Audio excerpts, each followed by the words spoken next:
What is up, my entrepreneur friends? And today we're going to talk about courses. So I've been talking to a bunch of people recently who want to create courses. They've got a course inside of them. They want to get it out, but they don't know how to. And they're really intimidated by creating the videos. And that's where I come in. I'm going to walk you through the 4 different kinds of videos that make up every course on the internet. So let's talk about it and how to make each one super easy, super straightforward, so you can get your course out there and start making money, selling your course and helping a ton of people while doing it. All right, so the 4 types of courses you have the talking head video, which is basically what I'm doing right now. If you're just trying to convey some kind of a thought, trying to teach a concept, these work really great because you're connecting with your audience, you're showing your face on the screen, they're connecting with you, and they're really easy to do. And luckily, I've created a video in Video Creation School already that shows you how to record yourself, even just using your cell phone. Super easy, talk about lighting, camera placement, all that kind of fun stuff. So I'm gonna go ahead and link that up with this video. It'll be in the blog post as well, but I'll put a card up on the video so you can click over there and watch that one next. But that's this kind of video. The video creation guide has a lot of these kind of videos because I'm teaching the concept of the videos that I talk about in the free booklet that I give away. So these are great ways to start with your courses, and they're really easy. You literally just set the camera up, press record. I've got my microphone, which I talked about this microphone on a previous course because it was giving me some weird feedback issues, the Lee Reel.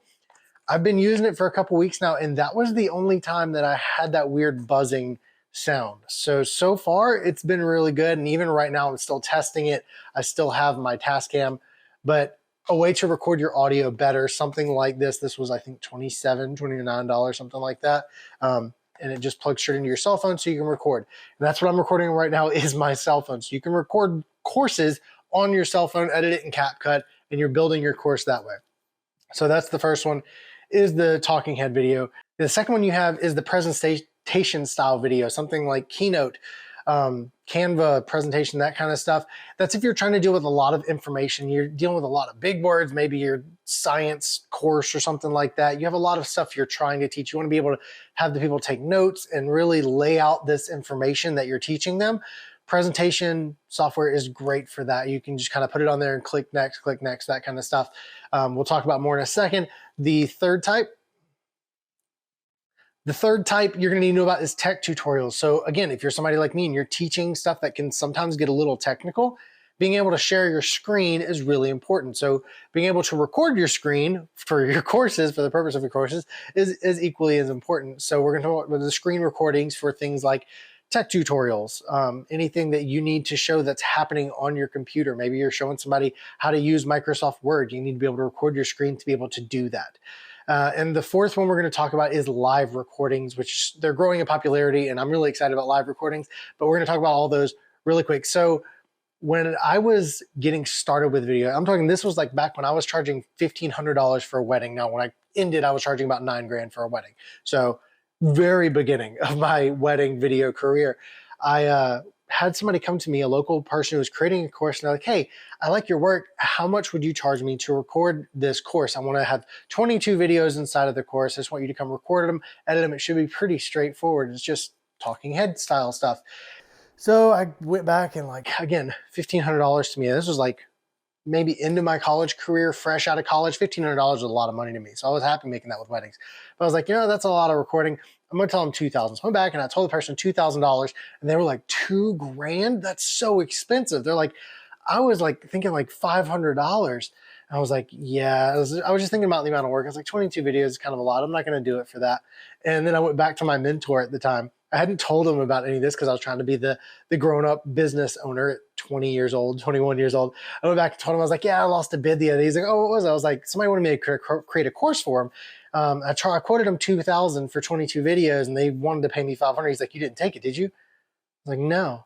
He's like, oh, good. He's like, that's like a $15,000 quote minimum. Like, that's so much work you don't even realize. So creating courses can be thousands of dollars. And I would do it for somebody, but again, I'm going to get paid really well for it nowadays because I know how much work goes into it. So I'm going to teach you how to do it on your own so you can not have to spend those thousands of dollars. Most people, especially when you're first getting started online, creating your first course, that kind of stuff, you don't have 10, 15 grand to put into paying a videographer to just create the course, much less then go on and market it and all the other stuff that comes along with the course, the platform, all that kind of stuff. So let's talk about it real quick. So I want to go ahead and go into the presentation software. So I'm gonna be over here on my computer, and I'm going to show you how to do this. So let me pull up my recording software. And again, this goes towards the tech tutorial, the screen recording side of things. I'm literally doing that right now. That's what I'm doing. This is like a course module right here. I'm recording my screen. I'm about to put it on the screen so you can literally just do as I do. It's kind of like what's happening here. File, new screen recording, and then I click. So Canva has gotten into the presentation game. There's 3 main tools you can use for presentation. Canva is one of them, Keynote if you're on the Mac, or PowerPoint if you have Microsoft Office. So all 3 of these will create presentations. They're different in their own ways, some good, some bad. So Canva I love because how easy the software is. You literally, to create this presentation, all I did, I came up here to the home, I clicked on presentations of what will you design today, click presentations, and then I scrolled down and I was like, you know what, I like this one. So I clicked into it and changed the colors, changed the text, added my own little logo square thing there, and created this thing. So initially you see all of these at the bottom here, all of these different templated page. It auto-loaded all those in. Somebody created this, you can go in and just edit everything. You can just go in and edit everything. So like on this slide, I had started putting stuff in. I wanted to show you how easy it is. You come in here, you click this, you click the color, and you change the color. And you can move the stuff around. You can change the photos. So I can put my own photo there. It's super, super easy to use. Everything is already built out. And then when you want to record it, you come in here to present. Now there's 4 different ways to present. Standard, which just has the screen, you go at your own pace. Autoplay, you can say, okay, each slide lasts 5 seconds. Presenter view, if you're trying to present live, like you have your computer, you have a remote, and you want to see the next slide that's coming up, but you want the main slide to go on the screen. Then you have present and record. This is what we're looking at for the courses. You click that, you hit next, you hit go to the recording studio. It'll do this whole thing. You see it pulls up my camera there, and I hit start recording. It'll go 3, 2, 1. It'll count you in, and it's recording this screen. You can see it puts your face down here. So if you're talking to the camera, you can have your face on the screen, which is great because it helps people connect with you. They see if you get quiet, they know that the video didn't pause. You're still sitting there. You're like pointing something out or whatever it is. You can have your face on the screen right here, which I think is really cool. Then basically you just kind of go through introducing my course experience. So I've seen all kinds of courses. I've done JLD's course for podcasting. The way I got in touch with John Lee Dumas was I bought another course from a guy, which is a course on creating courses. And all of that guy's course content was slideshows without us facing it on the screen. It was literally just he created these slideshows and just click through them. So I have a ton of experience creating courses. I've also went and recorded some stuff for a guy named Steve Larson, who's used to be Russell Brunson's funnel builder. I recorded some highlight promo material while he was live recording a course. So I've seen all kinds of courses created in so many different ways. But you just literally click through here. You can see my face on the screen right here, but you have all the content you click through and then you just keep going. Now, I don't know if there's a way to move your face, but because you see it's getting in the way of the text there, but that's something when you're creating the course, make sure you don't put the text where your face is going to be. Then you just click in recording. It will upload the recording. You can just download it like you do anything else from Canva. Then the other way to do it is to go into something like Keynote. So Keynote's a little different because it can be more difficult. So like you saw where I went in with Canva and I clicked the presentation, the style that I liked, and it loaded in like 20 different slides. Keynote did not do that. I clicked on a template that I liked and it uploaded the first slide and I added the photo in, and you kind of have to design everything. So I just kind of went bare bones with it. But it is also better in the fact that it gives you way more tools than Canva does. So if you notice with Canva, whenever you're clicking to the next slide, you can animate in different lines. It brings in the entire slide at one time. So if you want to reveal information, if you're going through your slides, you want to reveal stuff, you can't do that in Canva, but you can in Keynote. So in Keynote, you go up here and hit play on this Mac, play recorded slideshow. I've already recorded one. So if you want to hit play on this Mac, you go like this and you just click next, and like this, much control and new lines come in like this. Canva just brings it all in once, so you can't reveal it. So with Canva, you hit next, it would bring in this entire slide already filled out. You can't bring in individual lines. But they also do update their stuff. Keynote can't record your face on the screen, so you can't have that connection. You can do it in post-production whenever you're editing your slide, which is a great way to do it. It's how I do it whenever I create tech tutorials with my face on the screen. I'm doing all that in post-production. You don't have to with Canva though, it's already there. But to record in Keynote, something like this, let's see, you go to record slideshow. Let me clear the last recording I did because I was just testing it out. But you go to record slideshow, and then you come down here, you can see my audio levels. You click record, it does the same countdown as Canva does. And you can click through your slides here, add the stuff in as you talk about it. And then you hit stop. You click the X. Then if you ever need anything in these softwares like this, I just go to the help and I type in export. And you want to export to movie.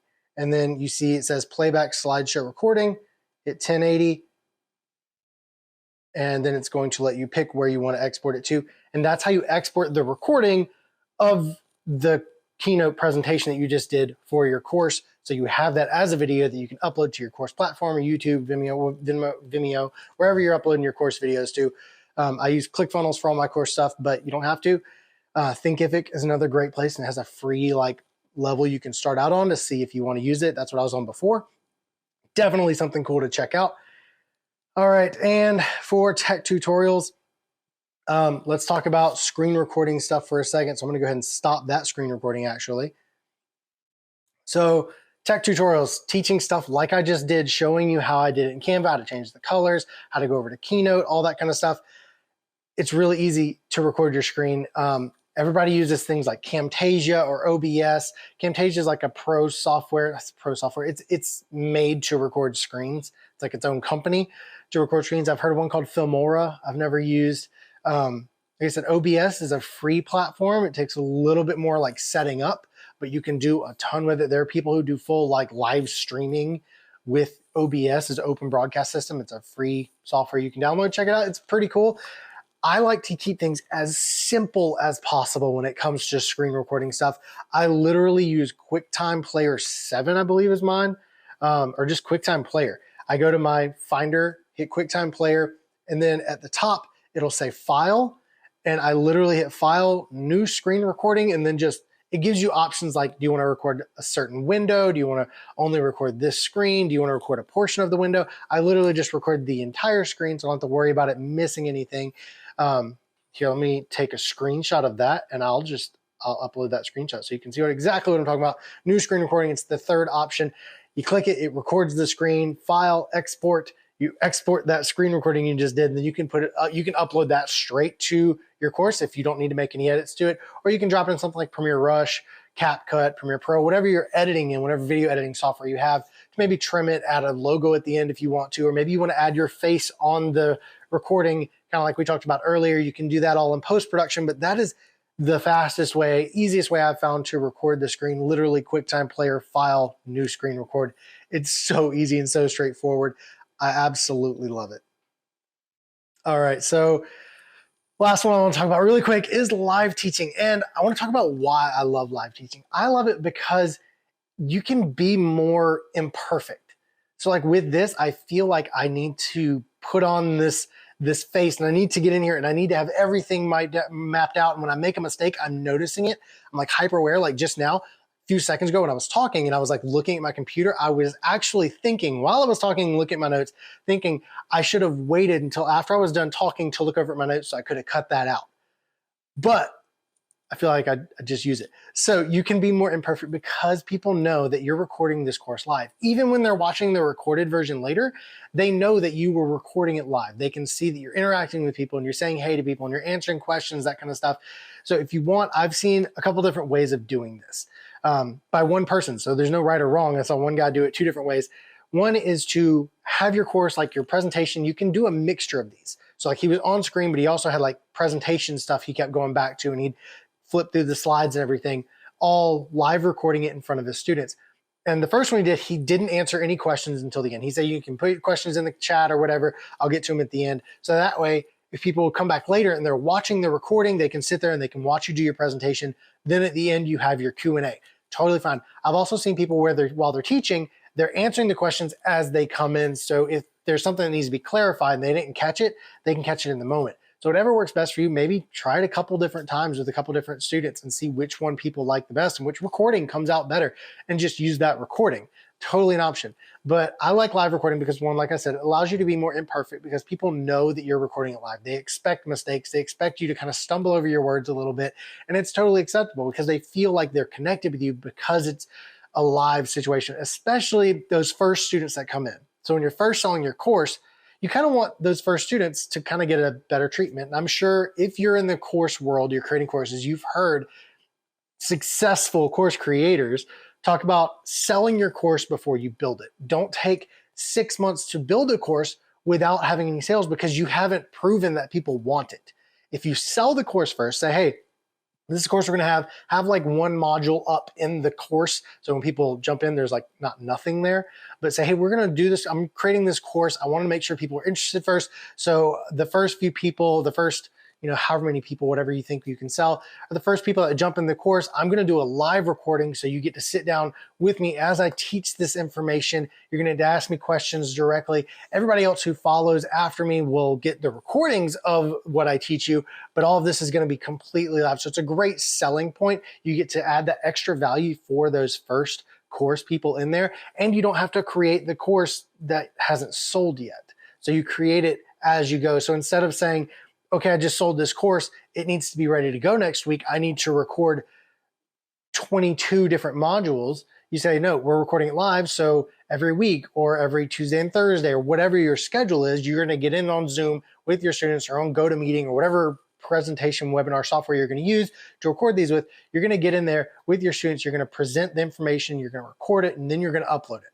So that's how you do it. And for the students that are seeing it the first time, you're like, hey, we're gonna start next week. It's gonna be so awesome. Go ahead and jump in module 1, get the stuff you need to get or whatever. You learn the pre-information, the mindset information before we get started with the course next Tuesday. It's gonna be so awesome. I'm so excited. And then as people join after that, be like, hey, we already recorded this information, so you don't have to wait on it. It's already there, ready for you to go. It's so exciting. I heard Russell Brunson talk about this. It's basically the way you're framing. It's always a good thing. So with the first students, it's great because they get extra time with you. For the students who come in after, it's great because they don't have to wait for the content to come out. It's all about how you frame that. But the live recording stuff is pretty awesome because you're not creating a course for people who aren't there. People have bought the course, they want the content, and you're just teaching it to them, then recording it and selling that over and over. And then your job is just marketing the course that you've already created.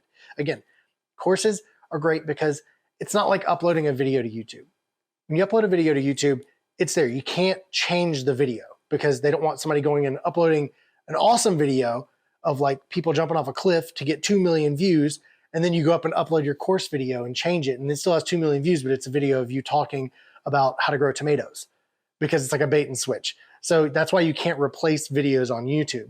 But with course videos, you can always go and replace the course videos. If something's not right, if you misspoke, if something gets updated, if you left a part out, you can go in there, take the entire video out, put a new video in.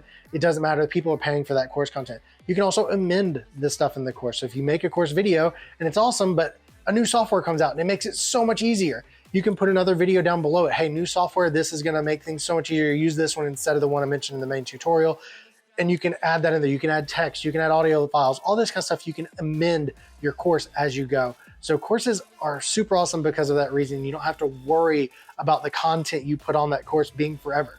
I just created a course and I know it's probably going to grow and change. If you go to videocreationschool.com/guide, you can get the free PDF and it also gives you the free course for a limited time. It's not always going to be free, but it is there in the process of creating that course. And I'm so excited, but I had to overcome that hurdle and realize the course doesn't have to be perfect when you first put it out because you can change it. As students come in, they're giving you money. They're like, hey, what about this? What about that? You can go and answer that question and add that answer in there and help those people further. And it shows that you're attentive to your students and you're listening. Courses are an awesome way to do that. So I hope this video helped you learn that you can create your own courses. You can go and record it. You can do your talking head stuff. You can do the presentation. You can do the tech tutorial, like screen recording. Or if you have like a stage that you speak on, the live recording stuff, like I talked about, GoToMeeting, Zoom, that kind of stuff. Also, if you have a stage that you're speaking on, you're teaching a part of your course, get that recording and make that part of your course. That's great content. People feel like they're getting to go to the event when they didn't have to pay for it. They're getting it inside of your course. So like my buddy Steve Larson up in Idaho has a YouTube studio where he has this giant screen behind him, and it's actually an electronic billboard that he has to keep the power at 3% or else it would just like blind everybody. It's so awesome. But he does all of his course recordings in that room. He can have live people there. He also has cameras to stream it live to people on Zoom where they can ask questions and they can see him interacting with people in the room and on Zoom. He's got an awesome setup. You can actually rent his space from him to record your own courses there, which I think is really cool. But yeah, if you're doing live stage, if you have a stage for some reason, like Steve Larson does, you can record your courses that way, but it doesn't have to be perfect. You just gotta learn the basics of how to record the video and get it onto your course. And that's what I'm hoping that I did for you here today. If you need any other help, drop it in the comments below or head over to videocreationschool.com and let me know. I'm so excited to help out all my entrepreneur friends when it comes to creating videos.